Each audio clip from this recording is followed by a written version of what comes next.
ये डाइवोर्स उसे खत्म कर देगा, ये बिजनेस फेलियर मुझे हार्ट अटैक दे देगा। नेवर। आप उनमें नहीं हो, आप उनसे ले लिए गए हो। वो दूसरे लोग हैं जो फेलियर से हार्ट अटैक होते हैं। आपका हार्ट फलवंत होगा और ब्लेस होगा। ये मेरे साथ क्यों हुआ? मैं तो बहुत अच्छा हूं, लेकिन मेरे साथ ऐसा क्यों हुआ? वाई? क्यों? इजरायली लिखा एक राजे के अधीन गए। क्यों? मैं आपको बताता हूं क्यों। उनके बच्चे पूछते होंगे क्यों? क्या हमारा परमेश्वर इतना सामर्थ्य नहीं है कि हम 70 लोगों को बचा सके? उसने क्यों हमें मिस्र में भेजा? अगर वो 70 लोग उस राजे के अधीनगी में नहीं जाते तो जिंदा नहीं बच पाते। ये कारण था उनका 400 साल उस राजा की अधीनगी करने का, क्योंकि परमेश्वर आपके लिए बेस्ट जानता है क्या है। अब 400 साल बीत गए थे, छूटने का टाइम आ गया था। अब इजरायली छूटने को तैयार नहीं थे। परमेश्वर ने राजे के दिल में यह डाला कि वो उन्हें दुखी करे, और बाइबल कहती है दुख थोड़े दिनों का नहीं था, सालों चला। उनके बच्चे तक मारने लग गए, और तब परमेश्वर ने मूसा को चुना। मूसा 40 साल उस भवन में रहा राजकुमार बन के। पता है क्यों? क्योंकि मूसा चुना हुआ था।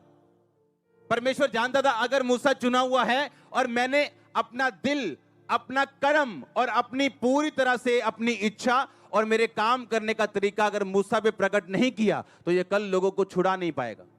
कैसे? क्योंकि मूसा राजघराने में बड़ा हुआ, और जब मूसा 40 साल का हुआ उसे मालूम हुआ अरे मैं तो इब्री हूं, मैं तो हिब्री हूं, मैं तो मिस्री थोड़ी हूं, मैं अपने भाइयों को छुड़ाऊंगा। और बाहर जाके दो भाई जब लड़ रहे थे, उसने एक मिस्री को मार दिया और रेत में छुपा दिया। अगले दिन जब बाहर गया तो उसके अपने इब्री बोले, अपने हिब्री भाई बोले, ए हमें मत रोक, जैसे कल तूने एक मिस्री को मार दिया था, तुझे हमें मारने आया। मूसा को समझ आ गई, ना तो बल से, ना मेरे राज से, ना शक्ति से, अगर खुदा का काम करना है तो किसके द्वारा होगा? लेकिन मूसा भागा, क्योंकि मूसा को लगता था अपनी शारीरिक पोजीशन, अपनी राजकुमार की कुर्सी, अपनी पावर और अपने पैसे से मैं परमेश्वर का काम कर लूंगा। इसलिए मेरे भाइयों और बहनों, लोग सेवकाई में फेल हैं क्योंकि सेवकाइयां पैसे से नहीं चलती, ये परमेश्वर की पावर से चलती हैं। और मूसा को यह बात समझाने के लिए परमेश्वर ने उसको 40 साल की ट्रेनिंग करवाई। 40 साल वो राजकुमार के घराने में रहा, उसकी बात को कोई मोड़ नहीं सकता था। अथॉरिटी वाला बंदा बना दिया उसको, पर उसको यह बात फिर समझाई गई ट्रेनिंग के द्वारा कि तेरी शारीरिक अथॉरिटी, तेरी शारीरिक पोजीशन, तेरा फेम, तेरी पावर, तेरा पैसा परमेश्वर के लिए कुछ नहीं कर सकता।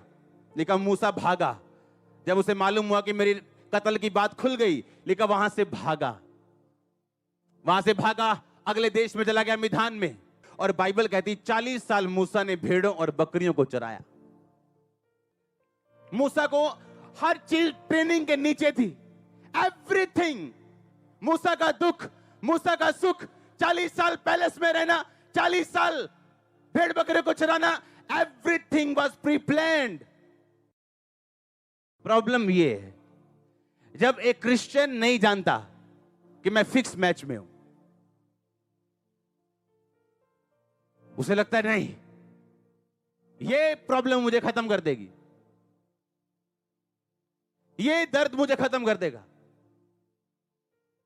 ये डाइवोर्स उसे खत्म कर देगा, ये बिजनेस फेलियर मुझे हार्ट अटैक दे देगा। नेवर। आप उनमें नहीं हो, आप उनसे ले लिए गए हो। वो दूसरे लोग हैं जो फेलियर से हार्ट अटैक होते हैं। आपका हार्ट फलवंत होगा और ब्लेस होगा। क्यों? रीजन, एक रीजन है, ये रीजन है। मैं मोटिवेशनल स्पीकर नहीं हूं जो आपको खुश करने के लिए आया हूं। मैं एक स्पिरिचुअल स्पीकर हूं। मैं आपको स्पिरिट की चीजें दिखाने के लिए आया हूं। आप समझ रहे मेरी बात को? आप फिक्स मैच में, जिस तरह मूसा फिक्स मैच में था, उसके पहले 40 साल फिक्स थे कि ये भवन में रहेगा, सोने चांदी की जूतियां डालेगा, इधर नौकर, इसके मुंह से बात निकलेगी और पूरी होगी। ताकि मूसा जब अपने राजकुमार की कुर्सी के तले न्याय करने के लिए जाए और मेरा काम करने के लिए जाए, ट्रमेंडसली बुरी तरह से फेल हो जाए, और मूसा को यह वचन याद आए, ना बल से ना शक्ति से, उसकी आत्मा के द्वारा।